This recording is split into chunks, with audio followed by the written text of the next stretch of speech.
Shalom Aleem, BCM Amasya. Puji Tuhan saudara-saudara yang dikasih oleh Tuhan, pada minggu ini kita bersyukur karena kita bisa beribadah bersama-sama secara online. Saya berdoa untuk saudara-saudara yang sedang mengikuti ibadah di rumah saat ini, agar saudara dalam keadaan sehat, dalam keadaan baik, diberkati dan hidup di dalam kelimpahan kasih karunia Tuhan. Baik saudara, kita akan masuk kepada tema kita pada minggu ini. Tema kita ialah Allah berbicara dalam berbagai cara dan secara khusus dengan perantaran anaknya. Eksposisi dari surat Ibrani pasal 1 ayat 1 sampai 14. Satu tinjauan tekstual, biblika dan signifikansinya bagi kita yang percaya. Mari kita membaca ayat 1 sampai ayatnya yang keempat saja. Setelah pada zaman dahulu Allah berulang kali dan dalam berbagai cara berbicara kepada nenek moyang kita dengan perantaran nabi-nabi, maka pada zaman akhir ini ia telah berbicara kepada kita dengan perantaran anaknya yang telah ia tetapkan sebagai yang berhak menerima segala yang ada. Oleh dia Allah telah menjadikan alam semesta. Ia adalah cahaya kemuliaan Allah dan gambar wujud Allah, dan menopang segala yang ada dengan firman-Nya yang penuh kekuasaan. Dan setelah ia selesai mengadakan penyucian dosa, ia duduk di sebelah kanan yang maha besar di tempat yang tinggi, jauh lebih tinggi daripada malaikat-malaikat, sama seperti nama yang dikaruniakan kepadanya jauh lebih indah daripada nama mereka. Saudara-saudara yang dikasih oleh Tuhan, sebelum kita melihat kepada tema kita hari ini yang secara keseluruhan itu ada di ayat 1 sampai ayat yang ke-14 ini, mari kita akan mulai pemahaman kita mengenai penyataan khusus Alkitab di dalam kitab Injil Yohanes pasal 1 ayatnya yang ke-1.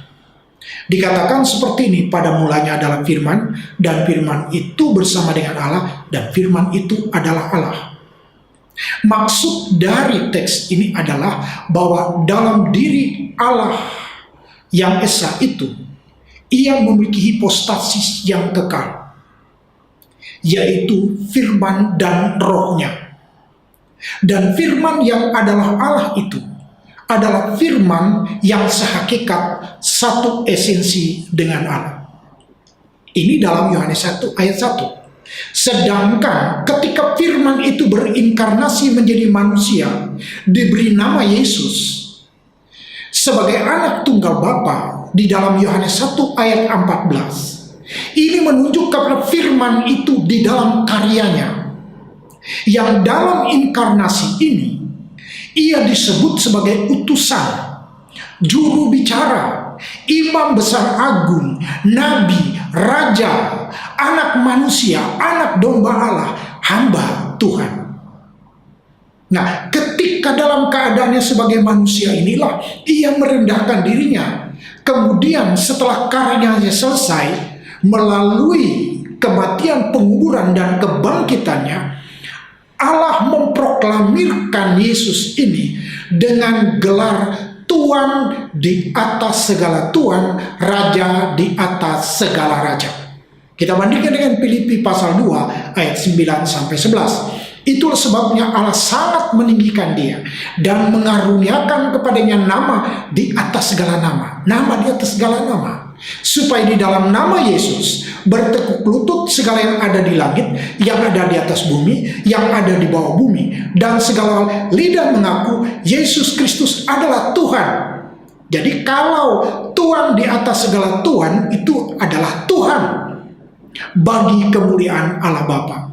Jadi Kristus ini adalah Tuhan di atas segala Tuhan, dan ialah Tuhan. Gelar itulah yang dimiliki oleh Yesus, saudara-saudara. Nah, kedua perbedaan ini menjadi penting ketika kita masuk kepada pokok bahasa yang diperkenalkan di dalam Ibrani pasal 1 ini, ayat 1 sampai 14 ini. Sedangkan uraian utama tentang pokok bahasa mengenai firman itu di dalam karyanya ketika ia berinkarnasi menjadi manusia, itu diperkenalkan dan dijelaskan di dalam surat Ibrani pasal 1 ayat 5 sampai pasal 10 ayatnya yang ke-18. Oleh karena itu mari kita akan masuk saudara-saudara kepada uraian pendahuluan yang dijelaskan di dalam Ibrani pasal 1 ayat 1 sampai 4 ini tentang Allah berfirman dengan perantaran anaknya. Mari kita masuk kepada bacaan kita di ayat pertama. Kita membaca. Setelah pada zaman dahulu Allah berulang kali dalam berbagai cara berbicara kepada nenek moyang kita dengan perantaraan nabi-nabi. Saudara, pokok pikiran yang ada di ayat 1 ini, kita melihat di situ ada istilah berulang kali, polimeros, atau bagian demi bagian. Kemudian dikatakan dalam berbagai cara, politropos, atau dalam banyak dan berbagai cara. Allah itu telah berbicara pada zaman perjanjian lama melalui nabi-nabi. Dan banyak di antaranya mengisahkan di dalam tulisan mereka tentang cara bagaimana dia itu berbicara kepada mereka. Kita mengenal istilah propetais. Itu adalah istilah universal untuk semua orang yang dipakai Allah pada zaman perjanjian lama. Itu pokok pikiran yang ada di ayatnya yang pertama. Kemudian kita baca ayatnya yang kedua. Maka pada zaman akhir ini ia telah berbicara kepada kita dengan perantaran anaknya yang telah ia tetapkan sebagai yang berhak menerima segala yang ada. Oleh dia Allah telah menjadikan alam semesta. Saudara-saudara, eksposisi dan pokok pikiran di ayat yang kedua ini dimulai dengan frasa, pada zaman akhir ini ia telah berbicara kepada kita dengan perantaran anaknya. Dengan perantaran anaknya ini merupakan terjemahan harfiah dari sebuah ungkapan Ibrani yang umum terdapat di dalam Bilangan 24 ayat 14 sampai 17. Yang mengandung nada-nada yang bersifat mesianis. Mari kita baca. Aku melihat dia, tetapi bukan sekarang. Itu menunjuk ke depan. Aku memandang dia, tetapi bukan dari dekat. Itu jelas menunjuk kepada nada mesianis. Bintang terbit dari Yakub, tongkat kerajaan timbul dari Israel, dan meremukan pelipis-pelipis Moab dan menghancurkan semua anak Set. Jadi ini adalah nada mesianis yang menunjuk kepada Kristus. Kemudian frasa yang mengatakan oleh dia Allah telah menjadikan alam semesta. Hal ini saudara-saudara sangat cocok sekali dengan klausa yang dipakai oleh Yohanes 1 ayat yang ketiga. Dikatakan bahwa segala sesuatu dijadikan oleh dia, dan tanpa dia tidak ada sesuatu pun yang telah jadi dari segala yang telah dijadikan. Dan itu juga sesuai dengan Ibrani 11 ayat yang ketiga mengatakan, karena iman kita mengerti bahwa alam semesta telah dijadikan oleh firman Allah, sehingga apa yang kita lihat telah terjadi dari apa yang tidak dapat kita lihat. Itu saudara eksposi dari ayatnya yang kedua. Kemudian teks di ayat 3 dan 4. Di situ dikatakan Kristus disebut sebagai cahaya kemuliaan dan gambar wujud Allah. Mari kita baca ayat 3.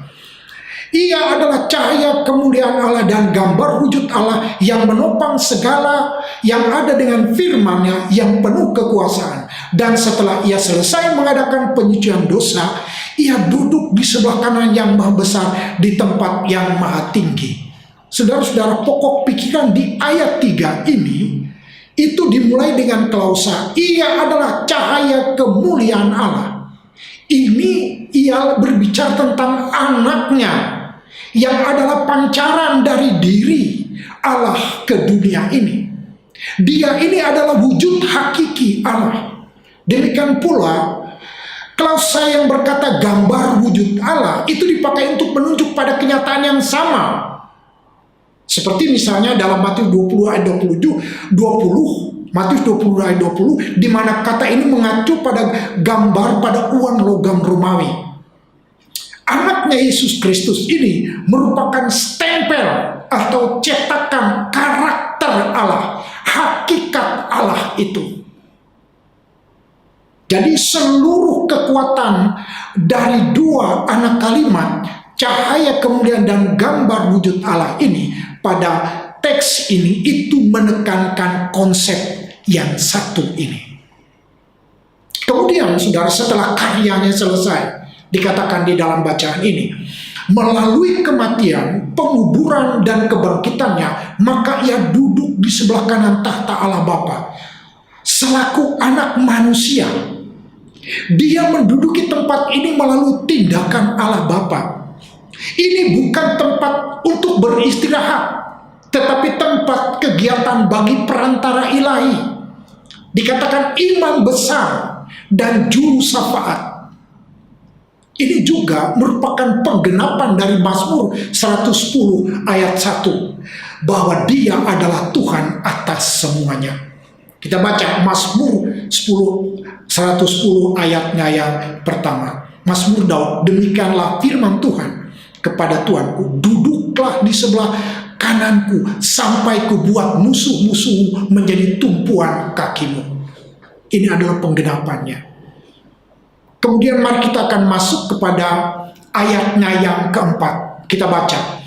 Jauh lebih tinggi daripada malaikat-malaikat, sama seperti nama yang dikaruniakan kepadanya, jauh lebih indah daripada nama mereka. Saudara-saudara, pokok pikiran yang ada di ayat yang keempat ini, eksosisnya seperti ini, bahwa kontras pertama yang menunjukkan keunggulan Kristus itu kemudian kini diperkenalkan. Ide tentang kontras dengan pengertian jauh lebih tinggi, kreiton, juga disebut unggul atau menjadi unggul, dipakai sebanyak 13 kali. Dalam uraian ini, meskipun malaikat itu disebut penting karena bertugas menyampaikan amanat Allah kepada manusia, namun Kristus lebih tinggi daripada malaikat dalam hal pribadi, nama, fungsi, kuasa, dan martabatnya. Sedangkan mengenai namanya dikatakan itu lebih indah daripada segala nama. Mengenai namanya ini, hanya namanya ini yang dapat menyelamatkan. Itu sebabnya para rasul di dalam Kisah Rasul pasal 4 ayat yang kedua berkata, dan keselamatan tidak ada di dalam siapapun juga di kolong langit ini, kecuali dalam namanya. Dan namanya ini merupakan nama di atas segala nama. Filipi pasal 4 ayat 10 tadi yang kita baca, bahwa namanya adalah di atas segala nama. Oleh sebab itu, nama itu reputasinya yang telah ditetapkan. Dan namanya itu adalah nama yang luar biasa perkasa. Saudara-saudara, kemudian pokok pemikiran di Ibrani pasal 1 ayat 4 ini diperluas dengan 7 kutipan dari perjanjian lama. Di antara 7 kutipan ini, 5 di antaranya itu menunjukkan keunggulan Kristus sebagai yang paling berwenang di seluruh alam semesta. Mari kita lihat pokok bahasan di ayat 4 yang diperluas uraiannya di ayat 5 sampai 14, yaitu tentang keunggulan Yesus Kristus, bahwa ia lebih berwenang dan lebih tinggi daripada malaikat-malaikat. Kita baca ayat 5. Karena kepada siapakah di antara malaikat-malaikat ia pernah berkata, anakku engkau telah kuperanakan pada hari ini, dan aku akan menjadi bapanya, dan ia akan menjadi anakku. Saudara-saudara, pokok pikiran di ayat 5, kemudian ayat yang ke-6 ini, pokok pikiran yang dikemukakan di sini dikatakan bahwa ia adalah Allah. Tidak pernah Allah mengatakan kepada seorang malaikat di dalam teks ini, atau si malaikat adalah anaknya. Hanya kepada Kristus. Dan tentang Kristus hal itu juga dikatakan oleh Allah di dalam Mazmur 2 ayatnya yang ke-7. Mari kita baca. Aku mau menceritakan segala ketetapan Tuhan. Ia berkata kepadaku, anakku engkau telah kuperanakan pada hari ini. Kutipan saudara-saudara yang dipakai oleh Ibrani 1 ayat yang kelima dari Mazmur pasal 2 ayat yang ketujuh ini jelas merupakan tipologi yang berbicara tentang Kristus. Dan di ayatnya yang ke-6 ini dikatakan semua malaikat harus menyembahnya. Kita baca ayat 6, dan ketika ia membawa pula anaknya yang sulung ke dunia ini, ia berkata, semua malaikat harus menyembah di sini, menyembah dia. Saudara, di sini disajikan ada dua konsep. Pertama, bahwa malaikat-malaikat merupakan makhluk yang diciptakan atau berkedudukan lebih rendah dari yang mencipta atau yang membuat. Dan yang kedua, bahwa malaikat adalah pelayan sebagaimana halnya badai dan api adalah pelayan di dalam bacaan ini. Dengan demikian pengertian bahwa malaikat menyembah Yesus Kristus karena mereka adalah bawahannya. Dan ini ditekan ulang di dalam Mazmur 104 ayat 4. Dengan demikian bahwa sajian ini membuktikan subordinasi atau kedudukan bawahan para malaikat itu. Sangat jelas kita baca 104 Mazmur 104 ayat 4, yang membuat angin sebagai suruhanmu dan api yang menyala sebagai pelayan-pelayanmu. Itu menunjuk kepada para malaikat yang melayani. Kemudian kita masuk kepada teks di ayat 8 dan 9. Mari kita baca. Tetapi tentang anaknya ia berkata, tahtamu ya Allah tetap untuk seterusnya dan selamanya, dan tongkat kerajaanmu adalah tongkat kebenaran. Engkau mencintai keadilan dan membenci kefasikan. Sebab itu Allahmu telah mengurapi engkau dengan minyak sebagai tanda kesukaan melebihi teman-teman sekutumu. Saudara-saudara, pokok pikiran di ayat 8 dan 9 ini itu berbicara tentang Yesus Kristus disebut sebagai Allah, sebagai Raja atau sebagai yang berdaulat, sebagaimana dijanjikan di dalam perjanjian Allah dengan Daud.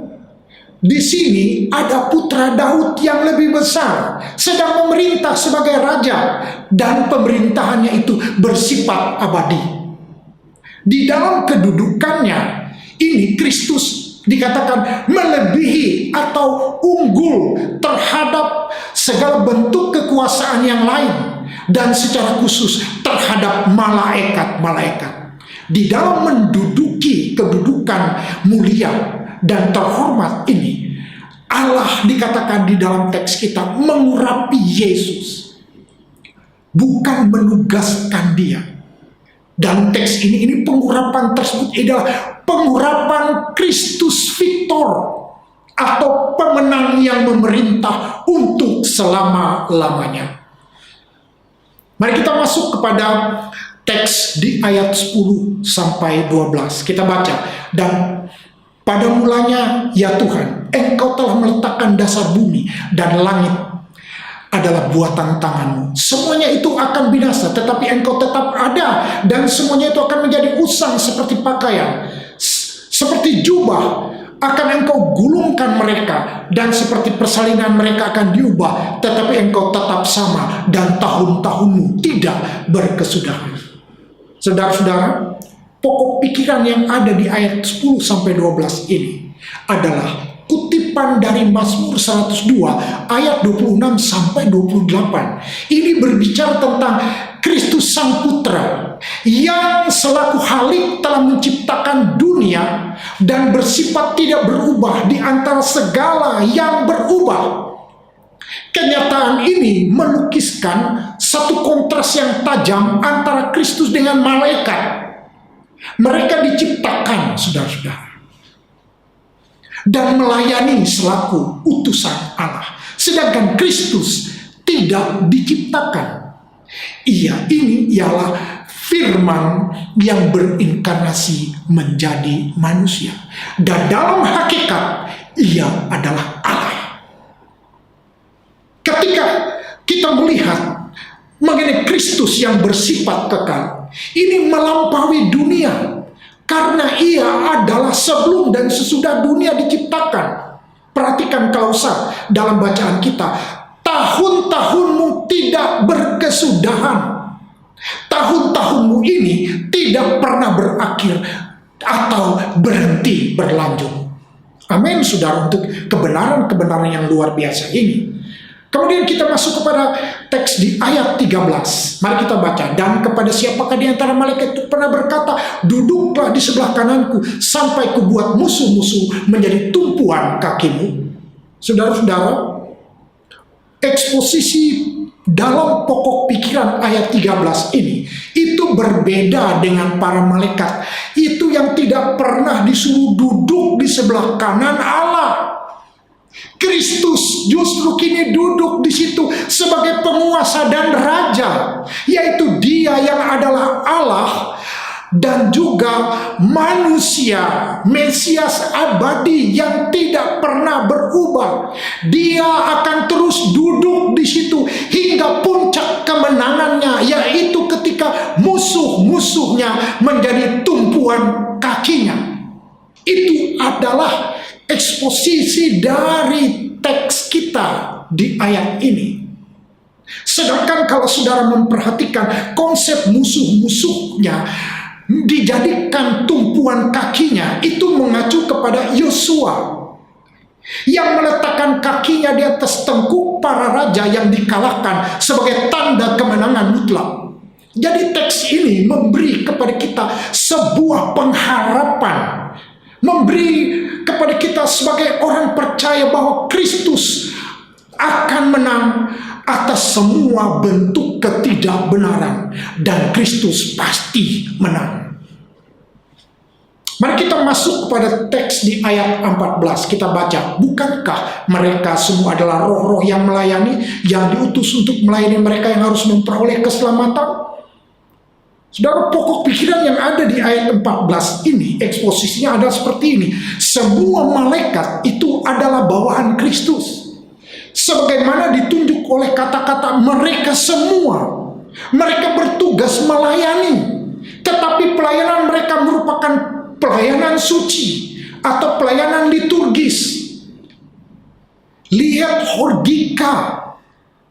Dan juga pelayanan malaikat ini adalah melayani manusia, diakonia, yaitu melayani orang-orang yang harus memperoleh keselamatan.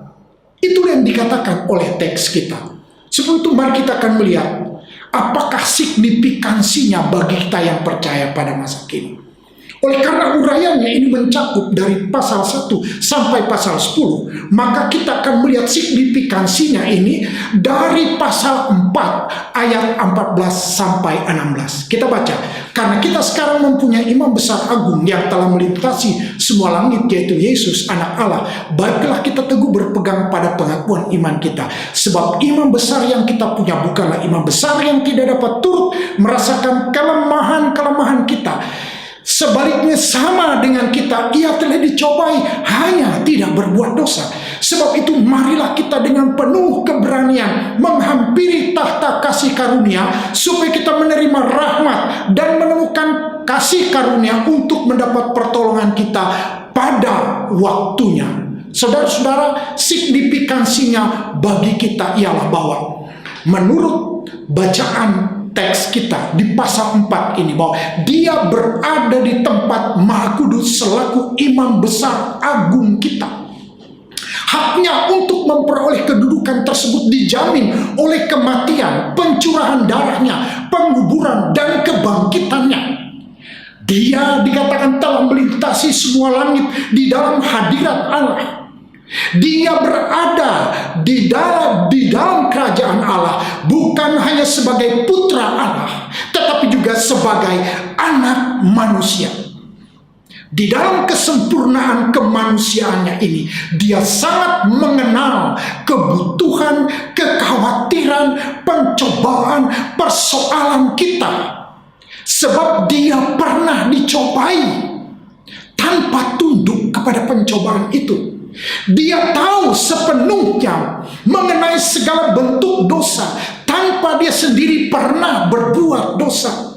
Pengenalan puncaknya akan dosa diperoleh ketika Dia mengambil alih segenap dosa kita untuk dipikulnya di kayu salib.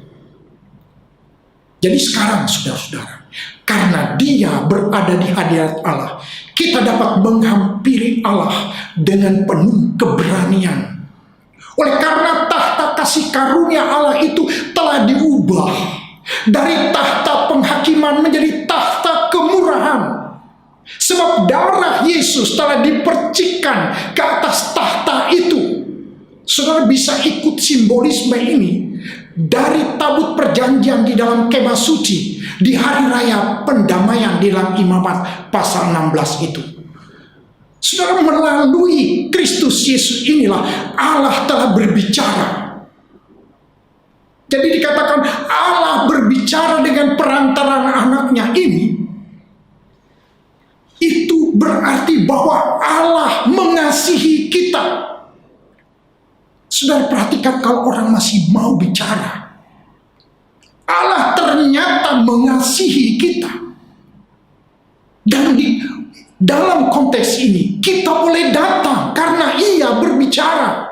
Siapapun kita, dari mana kita, bagaimanapun keadaan kita saat ini, apakah kita sakit, apakah kita lemah tak berdaya, apakah kita sedang menderita, sedang dicobai, bahkan kita sedang putus asa sekalipun, mari kita jangkau tahta kemurahannya itu dengan doa dan penyerahan. Saudara, maka mujizatnya pasti terjadi. Itulah saudara maksud dan tujuan dari Allah berbicara dengan perantaran anaknya ini, supaya kita hidup di dalam kasih dan kuasa Allah itu. Amin untuk firman Tuhan. Mari kita bersatu hati di dalam doa. Bapa yang ada di dalam surga, terima kasih tahta kemurahan-Mu yang telah dipercik oleh darah Kristus itu memungkinkan kami untuk menjangkau kasih dan kuasa-Mu hari ini. Kami datang di dalam nama Tuhan Yesus Kristus ini sebagai pengantara perjanjian baru. Kami mohon, lawat kami dengan kuasa Roh Kudus supaya iman kami bertumbuh, berakar dan berbuah. Dalam nama Tuhan Yesus Kristus kami berdoa. Amin.